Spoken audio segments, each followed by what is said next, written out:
The shocking truth about the shameless prince and the brave twins. The kingdom of Eldoria was once a land of prosperity, its rivers flowing with abundance and its people basking in the wisdom of just rulers. But all kingdoms have their dark corners, and beneath the splendor of Eldoria's golden age, a tale of betrayal, courage, and defiance was being written in blood and whispers.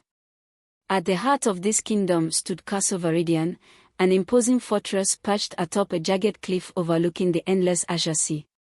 Its towering walls, built from ancient stone, bore the scars of wars long past, yet they still stood strong, just as the people within had learned to withstand tyranny.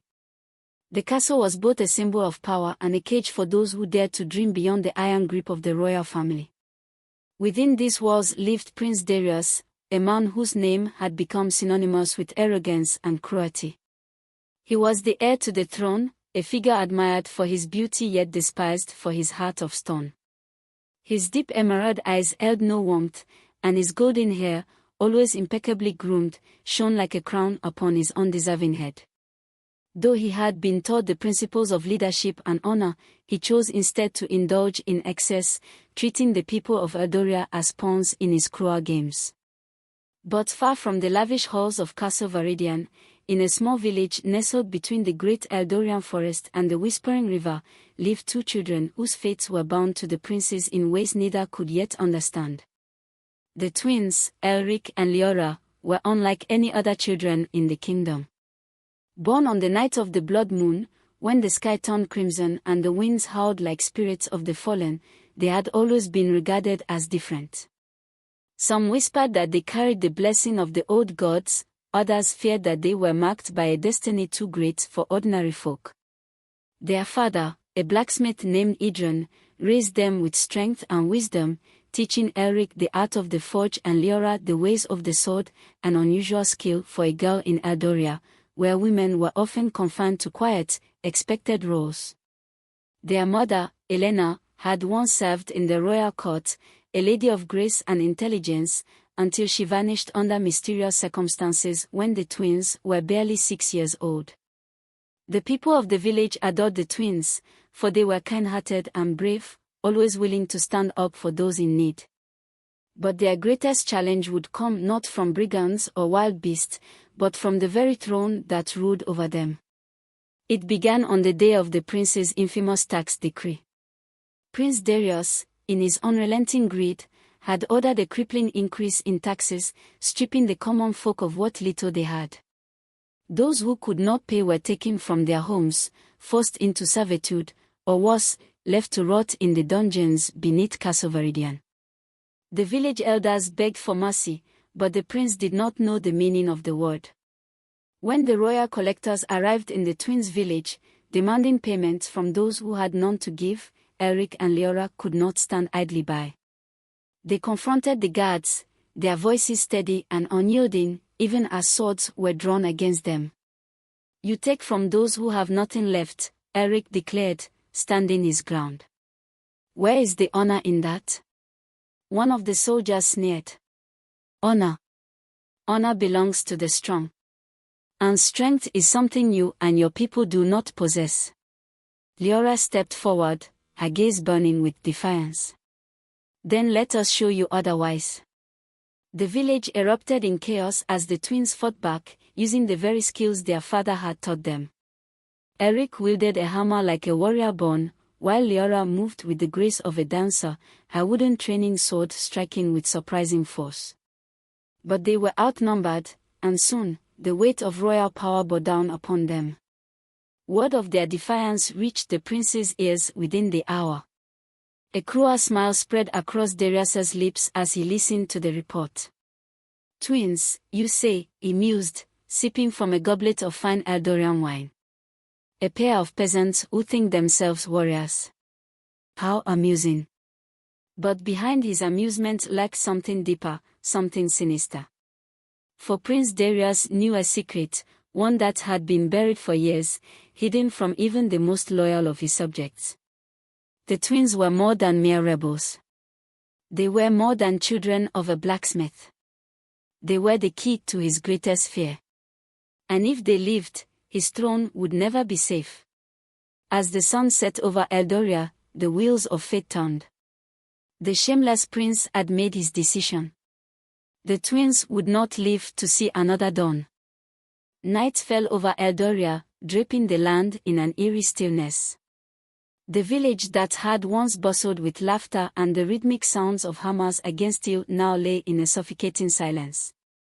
Fear spread like wildfire. The twins had defied the prince's soldiers, and such defiance never went unanswered.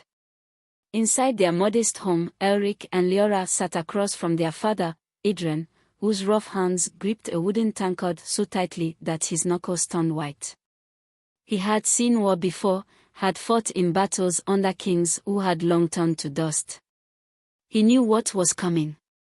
"You should have let them be," he said at last, his voice low, burdened with unspoken worries. Challenging the prince's men was reckless. The throne does not forget an insult. Leora crossed her arms, her jaw set. "And we should have just watched them take from the poor. Let them steal from the hungry." Elric, quieter but just as stubborn, met his father's gaze. "We can't pretend we don't see what's happening. Someone has to stand up." Adrian sighed heavily, rubbing his calloused hand over his face. "You are right," he admitted. "But standing up to men like Prince Darius comes at a cost. And I fear you do not yet understand how steep that price is." A gust of wind rattled the wooden shutters, carrying with it the distant sounds of hoofs. Adrian stiffened. So did the twins. They knew what this meant. "They are coming," he said grimly. "Gather what you can. We leave now." But it was already too late. A sharp, commanding voice pierced the night. "By order of Prince Darius, open the door." The twins exchanged a glance, their muscles tensed like coiled springs. Adrian reached for the sword he had long sworn never to wield again. Then, the door burst open. The shameless prince's wrath. The soldiers moved like wolves in the night, their armor clanking as they stormed into the house. The dim firelight gleamed off their steel blades, their expressions hard and unyielding. "In the name of Prince Darius, you are under arrest," the lead soldier announced, his tone void of mercy. "For what crime?" Adrian demanded, placing himself between the soldiers and his children. "Treason," the soldier spat. "Raising arms against the prince's men. Challenging royal authority. Punishment is swift and final." Leora stepped forward, fire in her eyes. "We defended our people. You are the ones committing crimes." Eric pulled her back, his heart hammering.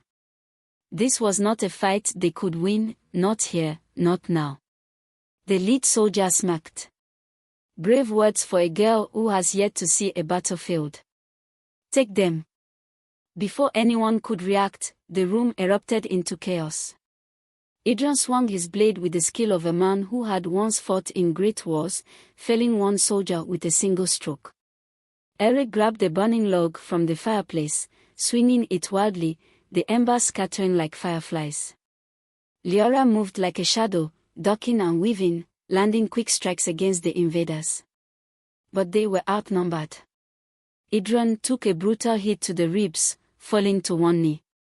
Eric and Leora were seized, their struggles useless against the strength of seasoned warriors. The last thing they saw before sacks were pulled over their heads was their father, bloodied but still fighting, roaring like a lion before disappearing under the weight of the soldiers. Then, darkness. Secrets buried in blood. Hours later, when the sacks were finally ripped from their heads, Eric and Leora found themselves in the dungeons beneath Castle Viridian. The air was thick with dampness and rot, the walls lined with flickering torches that cast long, menacing shadows. Chains rattled in the distance. Cries of the forgotten echoed through the stone corridors. Leora turned to her brother, her wrist bound with thick rope. "Are you hurt?" she whispered. Eric shook his head, though his muscles ached from the struggle. "Where's father?" Before she could answer, footsteps approached. A tall figure emerged from the shadows, draped in the finest silks, his emerald eyes glinting with amusement. Prince Darius. His beauty was undeniable, but it was the kind of beauty that concealed wrath beneath the surface. His lips curved into a smirk as he studied the twins like a cat playing with its prey. So, he drawled, circling them slowly. You must be the infamous twins who think themselves heroes. Leora glared at him, her defiance unwavering. We think nothing. We only did what was right. Darius chuckled, shaking his head. How noble. How utterly foolish. He knelt in front of Eric, tilting his head. Tell me, do you have any idea who you truly are? Eric's brows furrowed. We are the children of Idron, the blacksmith. Darius laughed. Oh, is that what you believe? He reached out, gripping Eric's chin with a bruising force. Your father has kept secrets from you, boy. And now, because of his lies, you are both at my mercy. Leora struggled against her bonds. Where is he? Where is our father? The prince's smirk grew cruel.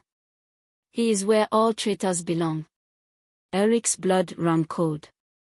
You, Darius held up a hand. Do not waste your breath on threats. You have more pressing concerns. He rose, his expression shifting from amusement to something far darker. You see, I cannot have peasants running about, defying my authority. But you too, you are special. Killing you would be far too simple. He leaned in, his voice dropping to a whisper. I have something much worse in mind. Leora clenched her fist. Do your worst. Darius grinned. Oh, I intend to. With that, he turned on his heel, disappearing into the darkness, leaving the twins to wonder what horrors awaited them. And as they sat there, shackled in the belly of the castle, they could not yet know that their past was far more tangled with the throne than they had ever imagined. For the truth was coming. And it would shake the kingdom to its core. The damp, suffocating air of the dungeon pressed against Eric's skin, making it hard to breathe. He sat on the cold stone floor, his hands still bound, his muscles aching from the fight. Leora sat beside him, staring at the iron bars of their cell with quiet fury. The torches lining the corridor flickered, casting long, restless shadows against the walls. Prince Darius's words still echoed in Eric's mind.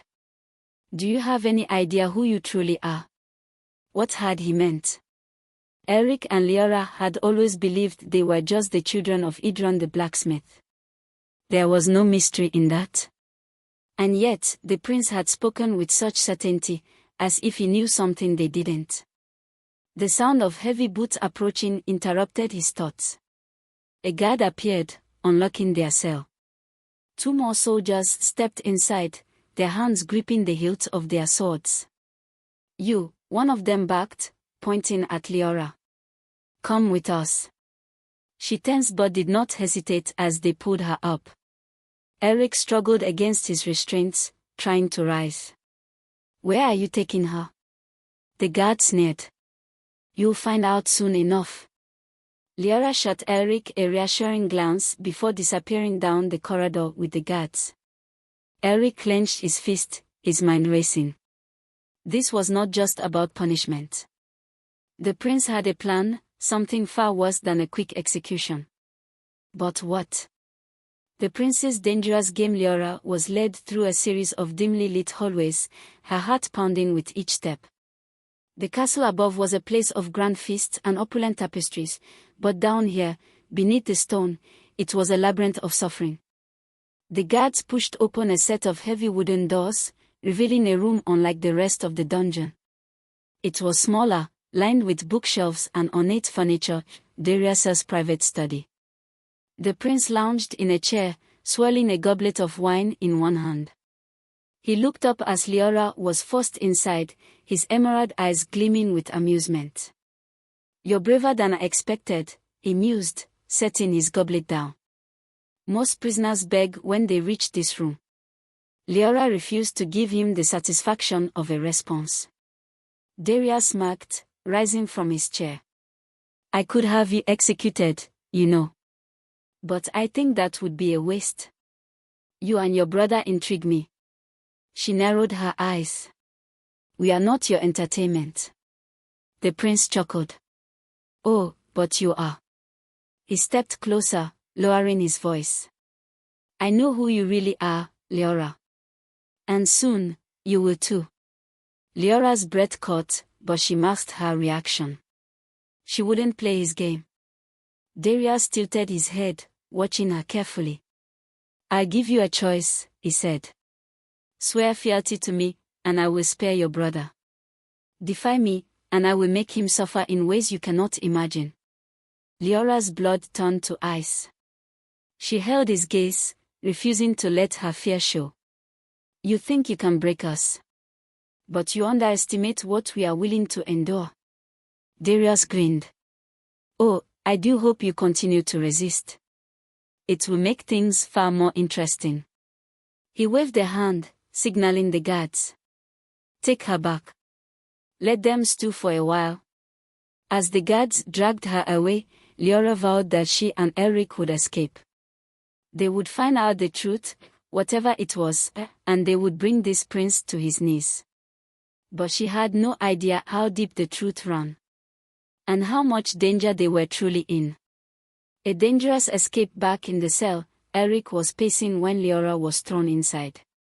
She stumbled but caught herself. Eric, she whispered, her voice urgent. Something is wrong. He knows something about us, something we don't. Eric frowned. What did he say? She hesitated, then repeated the prince's words. Eric's jaw tightened. Then we have to get out of here.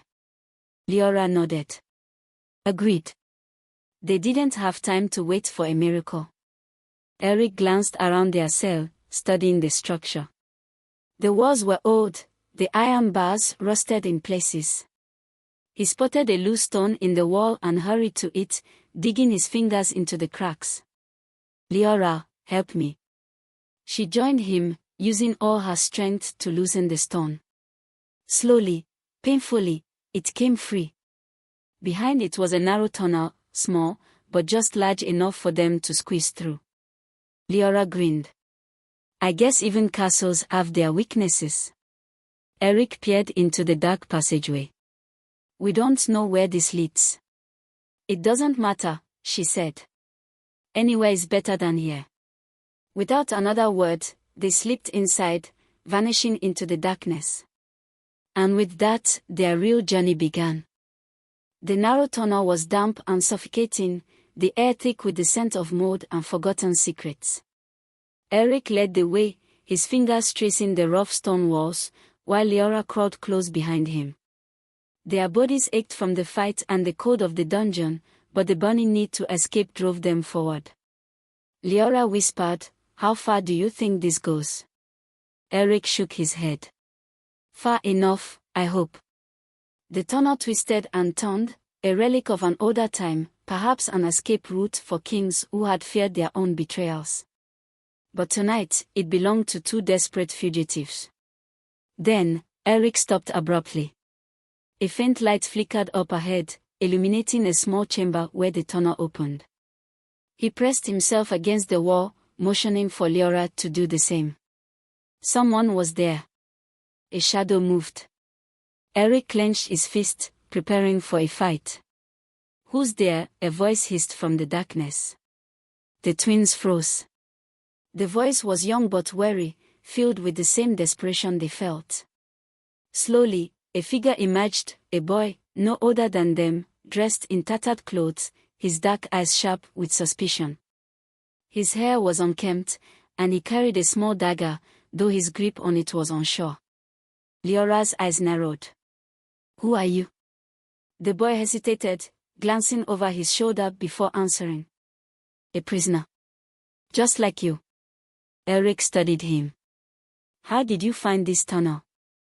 I didn't. I was thrown down here weeks ago, the boy muttered. For stealing food. Leora frowned.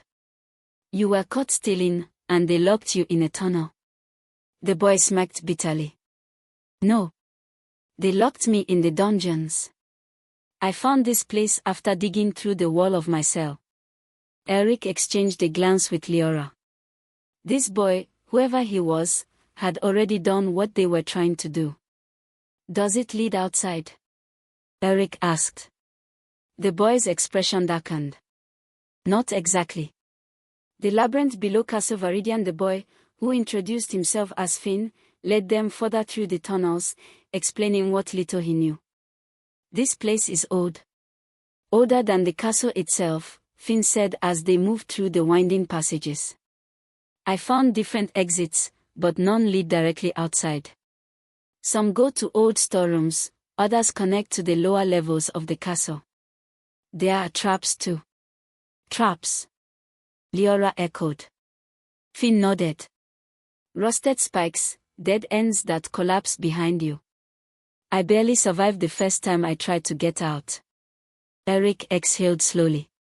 So, we are not just escaping a dungeon. We are escaping a death maze. Finn smacked. Pretty much. Leora crossed her arms. Then why are you still here?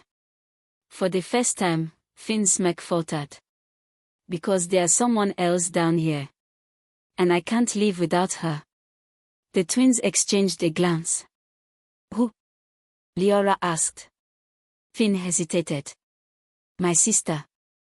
The weight of his words settled heavily between them. She was taken by Darius's men. They locked her in a different part of the dungeons. I know she's still alive, but I can't get to her alone. Eric and Leora knew that pain all too well.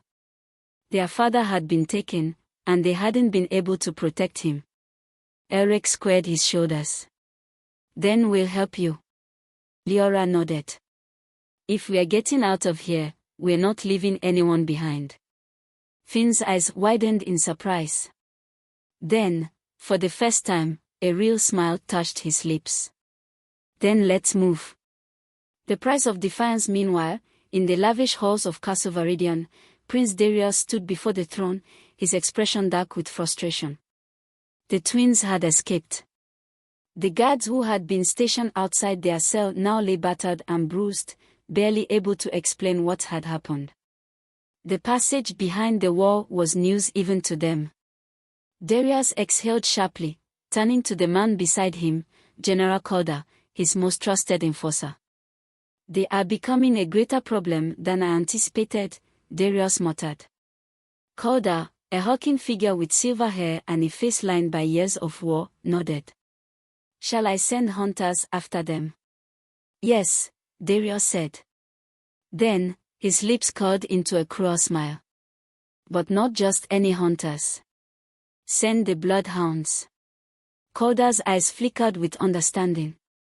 The bloodhounds were not ordinary soldiers, they were assassins, trained to track and eliminate threats without mercy. If the twins escape, Darius continued, they will learn the truth. And that, he said, his voice dropping to a whisper, must never happen. Deeper into the abyss the twins and Finn moved cautiously through the tunnels, navigating the shifting passageways and avoiding the crumbling death traps Finn had warned them about. After what felt like an eternity, they reached a chamber where the air smelled of damp parchment and dust. Finn held up a hand. This is it, he whispered. Beyond this room is the lower archive chamber. The guards rarely come down here. It connects to another set of cells. Eric frowned. Why would a dungeon have an archive room?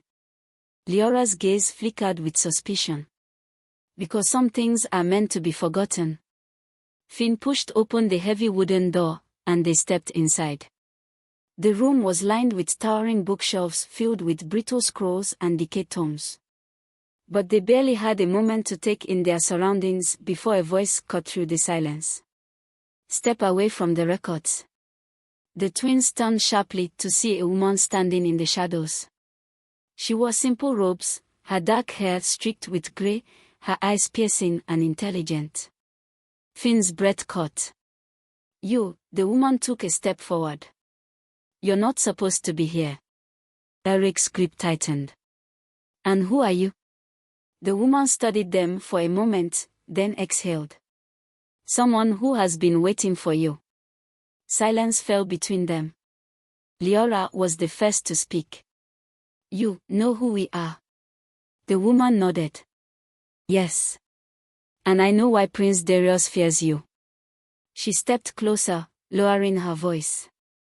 Because you are not just blacksmith's children. She gestured toward the shelves, her expression grave. The truth is here. Hidden among these records. Eric and Leora stared at the dusty tomes, a realization settling over them like a storm cloud. The truth. The very thing Darius wanted buried. The thing that could change everything. Eric could hear his heartbeat in his ears. The woman's words hung in the air like a storm cloud, thick with the weight of a truth he wasn't sure he was ready to hear. You are not just blacksmith's children. Leora stepped forward, her voice steady despite the unease in her eyes. If you know who we are, tell us. The woman hesitated, glancing toward the door. Not here. It's dangerous. Finn scowled. Everything is dangerous. Just say it. She exhaled sharply, as if weighing whether to trust them. Then, with a swift motion, she pulled a scroll from one of the shelves, unraveling it. The parchment was old, the ink faded, but the words still held power. Many years ago, there was a betrayal in the royal court, she said. A child was taken, hidden away from the throne. 2 children, actually. Eric's breath hitched. The woman continued, her voice urgent. Prince Darius is not the rightful heir of Viridian. Silence crashed over them like a wave. Leora shook her head. That doesn't make sense. The woman met her gaze. It does if you are the true heirs. The room felt smaller, the walls pressing in. Eric's mind reeled. It was impossible. They had grown up in a humble home, raised by Idran, the blacksmith. He had taught them the forge, the way of the hammer and anvil. There had never been whispers of royal blood. And yet, deep down, something about it felt right. Leora swallowed hard. How do you know this? Because I was there the night you were taken, the woman said. I served your mother, Queen Elena. Eric's knees nearly buckled.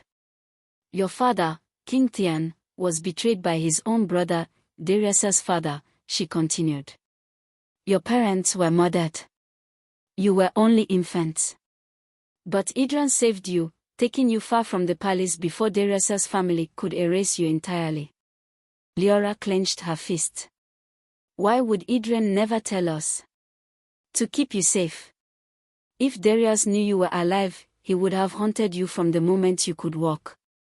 Eric's pulse pounded in his skull. He had spent his life believing he was no one. Now, he was being told he was someone who could shake a kingdom. Finn was the first to break the silence. If this is true, then why now? Why is Darius only coming after them now? The woman's expression darkened. Because he just learned the truth himself. The hunt begins in the grand halls of Castle Viridian. The bloodhounds were already on the move. A group of cloaked figures knelt before Prince Darius. Their faces were obscured by masks, their eyes like hungry wolves waiting for the scent of blood. General Calder stood beside the prince, arms crossed. They escaped into the old tunnels, but they won't get far. Darius tapped his fingers against the hilt of his sword. They have gone too far already. One of the bloodhounds tilted his head. You fear them. Darius's jaw tightened. I fear nothing. But if those twins reach the surface, if they rally the people, everything I have built will crumble. He leaned forward, voice cold. Find them. Bring them to me alive if you can. But if they resist, he smirked. Make an example of them. The bloodhounds nodded as one and melted into the shadows. The hunt had begun. Nowhere left to run back in the archives, Eric clenched his fist. We need to get out of here before Darius's men find us. The woman nodded. There's another way through the tunnels, one that leads outside the castle walls. But it will not be easy. Leora gritted her teeth. Nothing has been easy so far. Finn's eyes burned with determination. And we still need to get my sister. Eric nodded. Then we don't waste time. The woman grabbed the satchel and slung it over her shoulder. Follow me. We don't have long before, a low, guttural growl echoed through the tunnels. Eric froze. Leora's hand shot to her dagger. What was that? The woman's face went pale. The bloodhounds, she whispered. Eric had heard the name before, whispers in the streets, rumors in taverns. The bloodhounds were not soldiers. They were hunters, trained to track and kill without mercy. We have to move, the woman hissed. They ran. The tunnels twisted around them, the air growing colder with every step. The growls behind them multiplied, filling the darkness with the promise of death. Eric pushed forward, grabbing Leora's hand as they sprinted. Finn kept close, his breath ragged but determined. Up ahead, the tunnel split. The woman pointed left. That way, an arrow whizzed past her head, embedding itself in the stone wall. Eric turned. Figures emerged from the darkness, cloaked, masked, moving with inhuman speed. The bloodhounds had found them. One of them lunged. Eric barely had time to duck before a curved blade slashed through the air where his throat had been. He shoved his shoulder into the assassin, sending him stumbling. Leora was already fighting, her dagger flashing in the dim light. Finn held his stolen blade with shaking hands, deflecting a strike just in time. The woman pulled a vial from her satchel and hurled it to the ground. Smoke exploded into the tunnel, thick and choking. "Run!" she shouted. Eric didn't hesitate. He grabbed Leora and Finn, dragging them forward. They plunged into the darkness, feet pounding against stone. The tunnel narrowed, the walls pressing in. Then, light. A crack in the stone, a sliver of the outside wall. Eric shoved his shoulder against it. The wall groaned. Leora joined him. Finn, too. With a final, desperate push, the stones gave way. Fresh air rushed in. They stumbled forward, falling into the wild, untamed forest beyond the castle walls. For the first time in days, they were free. But the truth had changed everything. They were not just fugitives. They were the rightful heirs to the throne. And now, the real war was about to begin. The night air was thick with the scent of damp earth and pine. Eric's heart pounded as he and Leora stumbled deeper into the dark forest, their breaths ragged, their bodies aching from the desperate escape. Finn limped beside them, his face pale from exhaustion. Behind them, the ruins of the collapsed tunnel entrance were barely visible beneath tangled roots and scattered stone. They had made it out. But they were not safe. The bloodhounds would not stop hunting them. Eric turned to the woman who had risked everything to help them escape. "How far until we reach the nearest village?" She shook her head. "We cannot go to a village. Darius will have spies everywhere. You need to go where he cannot reach you." Leora scowled. "And where is that?" The woman hesitated before answering. "The Forgotten Citadel." Eric frowned. He had heard of the citadel only in whispers, an abandoned fortress where the last loyalists of their murdered parents had supposedly sought refuge years ago. Some said it had long since fallen to ruin, others claimed it still stood, waiting for the return of the rightful rulers. "You want us to go there?" Finn asked, skeptical. "You must," the woman insisted. "There is something there you need." Eric narrowed his eyes. "What?" She hesitated, then spoke the words that changed everything. "Proof." The war for truth far from the forest, In the candlelit war room of Castle Viridian, Prince Darius stood before a massive table strewn with maps, his fingers tightening around the edges. His control over the kingdom was slipping. The nobles were beginning to whisper. Word of the twins' escape had spread faster than he had anticipated. "They are nothing but orphans," he growled. General Calder, standing beside him, remained impassive. They were orphans. Now they are symbols. Darius exhaled sharply, his grip on his sword hilt tightening. "Then we crush the symbol before it becomes a banner." Calder nodded. "The bloodhounds have tracked them to the western forest. If they attempt to flee further, we will intercept them at the river crossing." Darius's jaw clenched. "No more games. Burn the villages if you must. Make them fear what happens when they defy me." Calder nodded. "And what of the forgotten citadel?" Darius stiffened, his eyes flashing with something almost like fear. "That place is nothing but dust and ghosts." "Ghosts with memories," Calder said carefully. Darius turned sharply, his gaze darkening. "There is nothing there," he insisted. "Nothing they can use against me." But in his heart, he wasn't so sure. The journey to the citadel, the journey was treacherous. The forest gave way to rocky hills, then jagged cliffs. The air grew colder, the trees more sparse. Every night, the sound of distant howls reminded them that the bloodhounds were still on their trail. Finn barely spoke. His sister was still in Darius's grasp, and though they had promised to rescue her, every step away from the castle felt like a betrayal. Eric understood his pain. He felt it too, knowing that their father had died within those very walls. But if the forgotten citadel truly held proof of their birthright, then it was the only chance they had to fight back.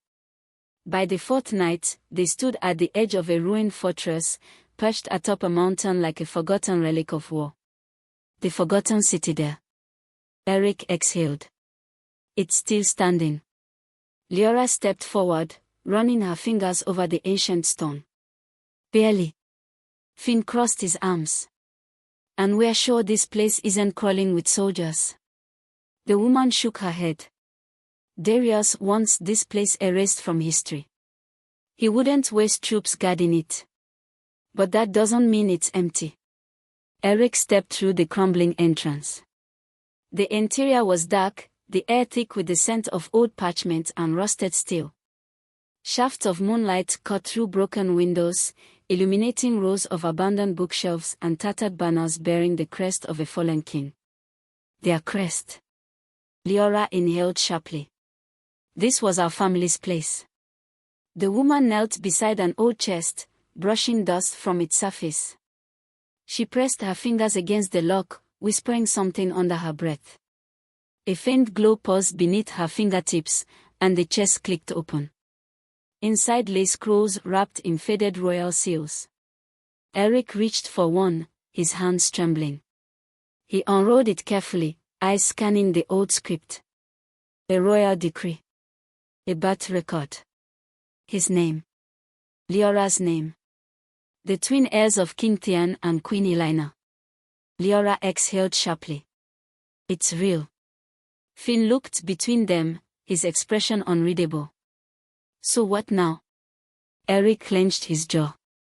"Now," he said, his voice filled with new resolve, "we take back our kingdom." A reckoning approaches as the first light of dawn touched the mountaintop, shadows moved in the forest below. The bloodhounds had found them. The hunt was over. The war was about to begin. The morning sun barely crested the mountaintops before the bloodhounds struck. Eric barely had time to register the first whistle of an arrow before it buried itself in the stone beside his head. "Move!" Leora shouted, shoving him aside as a second arrow slammed into the chest of an ancient statue, sending dust and stone shards flying. Finn drew his blade, eyes scanning the treetops where the assassins lurked. The bloodhounds were fast, inhumanly fast. Cloaked figures darted between the trees, their movements a blur of shadows and steel. The woman who had guided them to the citadel, Jana, they had learned her name was, grabbed Eric's arm. Inside. Now. They bolted through the ruined archway of the forgotten citadel, their footsteps echoing in the vast, abandoned halls. The smell of damp stone and decay filled the air, but there was no time to think about the past. Only survival mattered now. Liara slammed the doors shut just as a hail of arrows struck the wood. She turned, chest heaving. We can't stay here. They'll break through. Eric's mind raced. We hold them off long enough to escape down the back cliffs. Finn's expression darkened. And let them take the proof. Jana's voice was urgent. They won't need to take the proof if they take you. The realization sent a chill through Eric.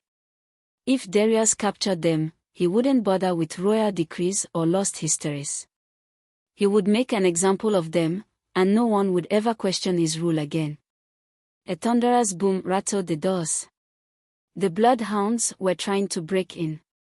Eric exchanged a look with Liara. There was no more running. Then we make our stand, he said. The battle of the forgotten citadel, the door burst open in a shower of splinters. The first assassin surged forward, a curved dagger aimed at Eric's throat. He barely had time to raise his sword before steel clashed against steel, the force sending him staggering back. The bloodhound moved like a phantom, silent, precise, relentless. Liara ducked beneath a second attacker's blade, pivoting to drive her dagger into his side. The assassin let out a muffled grunt, but didn't go down. Instead, he grabbed her wrist, twisting viciously. She yelped in pain. Finn lunged, his sword slashing across the assassin's arm, forcing him to release Liara. She stumbled back, shaking off the pain. Jana hurled a vial to the ground. Smoke exploded, thick and blinding. Up the stairs. Now. They ran. The citadel was crumbling, but its upper level still stood, leading toward a narrow bridge that stretched over a sheer drop. If they could cross it, they could reach the mountain paths beyond. Eric glanced back. The bloodhounds moved like specters through the smoke, their eerie silence more terrifying than war cries. They wouldn't stop. Not until the twins were dead. The final stand, they reached the bridge just as another wave of assassins poured into the upper hall. We have to collapse it, Liara said. It's the only way to stop them from following us. Jana's gaze swept the structure. The supports, we can weaken them. Finn turned to Eric. Go. Take the proof. We'll hold them. Eric hesitated, but Finn's eyes burned with determination. We're in this together, Finn said. But if we all die here, then Darius wins. Eric swallowed hard. He didn't want to leave. But Finn was right. Liara grabbed his hand. We'll meet you at the river. Just go. Eric clenched his jaw and turned, sprinting across the bridge with Jana. Behind him, steel clashed and the bridge trembled as the fight raged on. Eric didn't dare look back. Because if he did, he might not have the strength to leave. The end of the battle, the moment Eric and Jana reached the other side, a thunderous crack split the air. The bridge groaned. Stone shattered. Then, silence. Eric turned, his breath catching. The bridge was gone. The bloodhounds had been on it when it collapsed. But so had Finn and Liara. Eric's heart pounded. No, Jana grabbed his arm. We have to go. But they knew what they were doing. Eric's throat tightened. He wanted to believe they had made it to safety. That they had found another way down. But the citadel was silent now. And the war was not yet over. Gritting his teeth, Eric turned toward the path ahead. Toward his destiny. Toward the final battle. The road to the capital was long and treacherous. Eric and Jana moved like ghosts through the countryside, avoiding the main roads where Darius' soldiers patrolled. Every village bore signs of his rule, walls lined with warnings, streets filled with fearful whispers. But something had changed. The people had heard the rumors. The lost heirs had returned. And with them, hope. Eric had spent his entire life hiding, never believing that he was anything more than an orphan. Now, as he clutched the ancient royal decrees proving his birthright, he felt the weight of an entire kingdom on his shoulders. Yet his heart was heavy. Leora and Finn were gone. Or at least, he had to believe they were. The bridge had collapsed, taking them and the bloodhounds with it. There had been no sign of them since. But Eric couldn't afford to grieve. Not yet. The final battle was ahead. A kingdom on the brink. As they approached the outer edges of Viridian, Janna led him to an abandoned farmhouse where a small group of rebels had gathered. Their leader was a wiry man with sharp eyes and a scar running from his temple to his chin. He introduced himself as Captain Marek, once a knight of the fallen king, Eric's father. "We thought we had lost everything," Marek said, studying Eric carefully. "But now you stand before me. The rightful heir." Eric straightened. "I don't want this to be about birthright. I want it to be about justice." Marek smirked. "Justice?" He gestured around the dimly lit room. "Justice was buried with your parents. What we need is victory." Eric clenched his fist. "Then we take it." Marek chuckled. "You have your father's fire. But fire alone won't win you a war." Janna stepped forward, unrolling the documents they had taken from the forgotten citadel. "This will." Marek's eyes flicked over the papers, and his expression darkened. "Prove that Darius stole the throne. If the nobles see this, they will turn on him," Janna finished. Eric nodded. "We don't need to fight a battle in the streets. If we expose Darius before the right people, we can take the city from within." Marek stroked his chin, considering. "You're willing to bet everything on that?" Eric's jaw tightened. "No," he pulled a dagger from his belt and drove it into the wooden table. "If that fails, we'll take the palace by force." The rebels exchanged glances. Then Marek grinned. "You might just be a king after all." The shadows of the palace on the night of the coup, the city streets, were eerily quiet. Eric moved through the palace corridors like a phantom, clad in dark armor taken from a fallen god. Janna and Marek led the rebels through the underground tunnels, emerging beneath the main hall where the nobles had gathered for a grand feast. The plan was simple: confront Darius in front of the highest-ranking lords, expose the truth, and force them to choose a side. But nothing ever went according to plan. Eric barely made it past the throne room doors before the sound of clashing steel erupted through the halls. The palace was already under siege. He turned a corner and nearly collided with a soldier. Instinct took over. He dodged a sword swing, slammed his fist into the guard's ribs, and knocked him unconscious before he could call for help. Janna caught up to him, panting.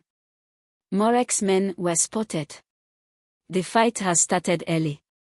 Eric's heart pounded. They had lost the element of surprise. But the throne room was close.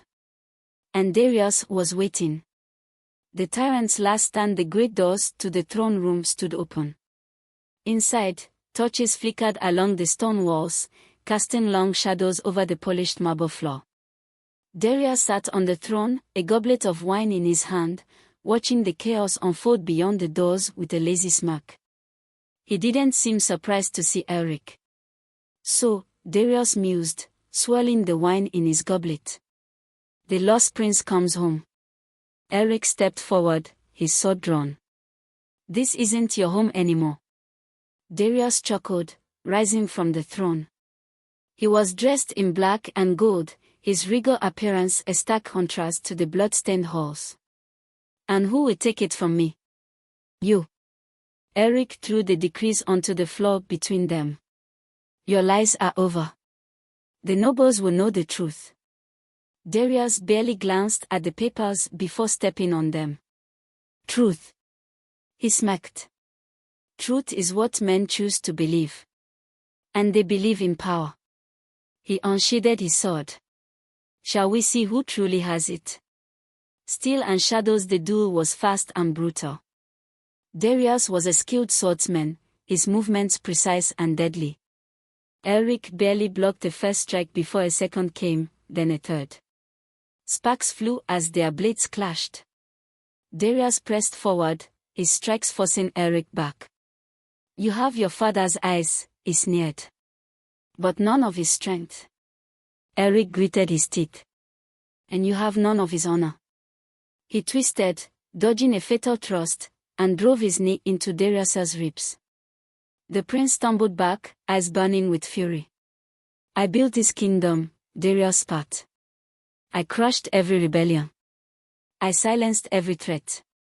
He lunged, their swords locking together. His voice dropped to a whisper. And I will not be undone by a boy who was too weak to save his own sister. Rage ignited in Eric's chest. With a roar, he broke the deadlock, slamming his sword against Darius's in a relentless assault. He didn't fight with formality or precision, he fought with fury, with grief, with the weight of every innocent life Darius had stolen. Blow after blow drove Darius back until his foot slipped on the blood-stained floor. Eric's sword found its mark. Darius gasped, staring down at the blade buried in his chest. His goblet fell from his hand, wine spilling like blood across the marble floor. He swayed. Staggered. Then crumpled to his knees. Eric pulled his sword free, stepping back as the tyrant slumped against the throne, his breath shallow. Darius's lips twisted into something almost like amusement. I suppose, he exhaled sharply. Even I cannot rewrite fate. His head slumped forward. And the shameless prince moved no more. The war is over, but the story is not. The doors burst open. Merrick and the rebels stormed in, their weapons stained with battle. The nobles, wide-eyed and silent, stood frozen. Eric turned to them, his breath still ragged from the fight. You all followed a usurper, he said. You allowed his cruelty. His corruption. Some looked away in shame. Others remained defiant. Eric raised his sword, pointing it toward the throne. Not anymore. The nobles exchanged glances. One by one, they knelt. Eric inhaled deeply. The war was over. But the hardest part, ruling, had just begun. The throne room was silent. Darius lay slumped against the golden chair he had stolen, his lifeblood pooling beneath him. The nobles remained on their knees, their heads bowed, some in shame, others in fear. The rebellion had succeeded. The tyrant was dead. And yet, Eric felt no triumph. Jana stepped beside him, her eyes scanning the room for threats. It's over, she murmured. Eric exhaled, feeling the weight of the moment settle on his shoulders. The war was won, but ruling was an entirely different battle. His people were weary. The kingdom was fractured. There was no easy path ahead. Merrick strode forward, his sword dripping with blood from the skirmish outside. The city is ours, he reported. What's left of Darius's loyalists are surrendering or fleeing. Eric nodded. Good. Ensure there's no needless bloodshed. This kingdom needs to heal. Merrick studied him, then smirked. You're already thinking like a king. Eric wasn't sure if that was a compliment or a warning. He turned to the nobles, his voice steady despite the storm in his chest. You have all spent years bending your knee to a false king. I will not ask for your loyalty now. That is something I will earn. He stepped forward, his gaze hard. But if you stand in the way of rebuilding this kingdom, if you choose to play the same games of power that led to Darius's rule, then you will answer for it. Murmurs rippled through the room, but no one dared challenge him. For the first time, Eric truly understood what it meant to hold power. It was not about bloodlines or thrones. It was about the choices one made after the war was won. And his first choice was clear. He turned to Jana. "I need to see the river." Her brow furrowed, but she nodded. Because they both knew who he was hoping to find. A flicker of hope. The morning sun had barely begun to rise as Eric stood at the edge of the riverbank, his boots sinking into the damp earth. The ruins of the fallen bridge were visible in the distance, stone and would have submerged in the rushing water. For hours, he had searched. For hours, he had found nothing. Jana rested a hand on his shoulder. "Eric," her voice was gentle but firm. "It's been days." His chest tightened. He knew what she meant. He had seen the bridge crumble with his own eyes. No one could have survived that fall. And yet, he couldn't let go. Not until a rustling came from the nearby trees. Eric's head snapped up, his breath catching. A figure emerged from the shadows, limping slightly, clothes torn but eyes burning with defiance. "Finn!" Eric's heart slammed against his ribs. He took a step forward, but before he could speak, another figure appeared at Finn's side, her face streaked with dirt but unmistakable in its fierce determination. "Leora!" A strangled sound escaped Eric's throat. He didn't know if it was a laugh or a sob. His sister was alive. Without thinking, he ran to them, his legs nearly giving out as he reached them. Finn caught him first, gripping his arm tightly. Then Leora wrapped her arms around them both, her voice muffled against his shoulder. "Took you long enough," she muttered. Eric let out a breathless laugh. "You should have sent word." Finn smirked, though there was exhaustion in his eyes. "We had a few things to take care of first." Leora pulled back, her gaze locking onto his. "Is it done?" Eric nodded. "Darius is dead." A silence settled between them. They had spent their whole lives running from the past, from the truth, from the fate that had been stolen from them. Now, there was no more running. "What now?" Finn asked. Eric turned toward the city in the distance, its towers glowing in the morning light. "Now," he said, "we build something better." A kingdom reborn months passed. The kingdom of Viridian did not heal overnight, but it began to change. Eric took the throne, not as a conqueror, but as a leader willing to listen. The nobles who had schemed under Darius found their influence diminished, their power replaced by a council made up of scholars, warriors, and the voices of the common people. Leora refused any royal title, instead choosing to travel the kingdom, ensuring that the people's needs were truly heard. Her name became legend among the villages, the brave twin, the warrior who stood for justice. Finn took command of the kingdom's defense, training a new generation of soldiers not as oppressors, but as protectors. Under his leadership, the military swore a new oath, to serve the people, not the crown. Jana remained at Eric's side, an advisor and strategist, ensuring that old mistakes were not repeated. Together, they reshaped Viridian into something new. Something just. The legacy of the brave twins. One evening, as the sun dipped below the horizon, Eric stood on the balcony of the palace, watching the city hum with life. Leora joined him, her arms crossed as she leaned against the railing. "You look like a king," she teased. He chuckled. "I still don't feel like one." She tilted her head. "Good. The moment you do, we are in trouble." They stood in comfortable silence for a moment before Eric finally asked the question that had lingered in his mind for months. "Do you regret it?" Leora glanced at him. "Regret what?" "Coming back. Fighting for this." He gestured toward the city. "You could have stayed hidden. Lived a quiet life." Leora exhaled, looking out at the horizon. "I used to think that's what I wanted. But now." She smiled faintly. "I think we were never meant to run." We were meant to stand. Eric nodded. Together. She nudged him playfully. Even if you're a terrible sword fighter. He laughed. I beat Darius, didn't I? Leora smirked. Barely. Eric shook his head, but there was warmth in his heart. For the first time in years, he wasn't running. For the first time, he had something worth fighting for. And this time, he wasn't fighting alone. This story was about more than reclaiming a throne, it was about reclaiming identity, justice, and purpose. The twins, once lost, found their place. Eric, once unsure of his worth, became the leader his people needed. The truth about the Shameless Prince and the Brave Twins was not just a tale of war. It was a story of hope. And hope, after all, is the most powerful thing of all.